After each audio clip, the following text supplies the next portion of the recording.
চৌধুরী 7 বছর পর বাড়ি ফিরছে খান বংশের বড় ছেলে সাজ্জাদুল খান আবির। বাড়ি ফিরছে বললে ভুল হবে, বিদেশ থেকে দেশে ফিরছে আবির। এই 7 বছরে খান বাড়িতে ঘটে গেছে অনেক ঘটনা যার সাথে সশরীরে যুক্ত নেই আবির, তবে আত্মিকভাবে প্রতিটা ঘটনায় জড়িয়ে আছে সে। আবিরের বাবা চাচা 3 জন। আবিরের বাবা সবার বড় নাম আলী আহমদ খান। তানভীরের বাবা মেজ নাম মোজাম্মেল খান।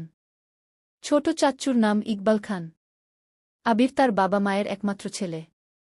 মেজ চাচা মানে মোজাম্মেল খানের এক ছেলে এক মেয়ে। ছেলের নাম তানভীর খান, মেয়ের নাম মাহদিবা খান মেঘ। ছোট চাচার এক মেয়ে এক ছেলে মিম আর আদি। এখনও তারা এলাকার যৌথ পরিবারগুলোর মধ্যে শ্রেষ্ঠ। বাড়ির সকলের প্রাণ যেন এক সুতোয় বাঁধা।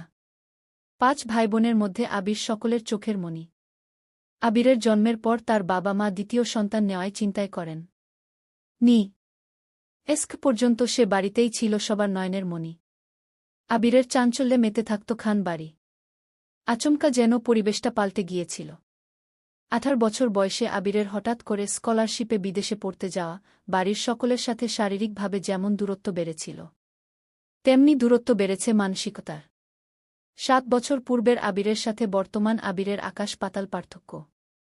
দেখেও যেন চেনার উপায় নেই। 6 ফুট লম্বা ছেলেটা, গায়ের রং শ্যামলা, গাল ভর্তি ছাপদাড়ি, চুলের স্টাইল কোনো নায়কের থেকে কম না। তার ফ্যাশন আর লুকে যে কোনো মেয়ে এক দেখাতেই প্রেমে পড়তে বাধ্য। প্লেনে বসে আবির অবলীলায় ভেবে যাচ্ছে অতীতে ফেলে আসা স্মৃতিগুলো। সেই চাঞ্চল্যকর মুহূর্তগুলো এখন শুধুই স্মৃতির পাতায়। মাকে রেখে এসেছিল সেই যৌবনের প্রথম দিকে যখন তার বয়স ছিল 18। সেই সময়ে মাই ছিল তার একমাত্র বন্ধু। আজ সে 24 বছরের যুবক। এতগুলো বছরের একটা দিনও বাদ যায়নি যে মায়ের সাথে ফোনে কথা বলেনি সে। বাড়ির সকলের সাথেই মোটামুটি কথা বলার চেষ্টা করেছে। ছোটবেলার স্মৃতিগুলো ভাবতে ভাবতে নিজের দেশে পৌঁছে গিয়েছে আবির।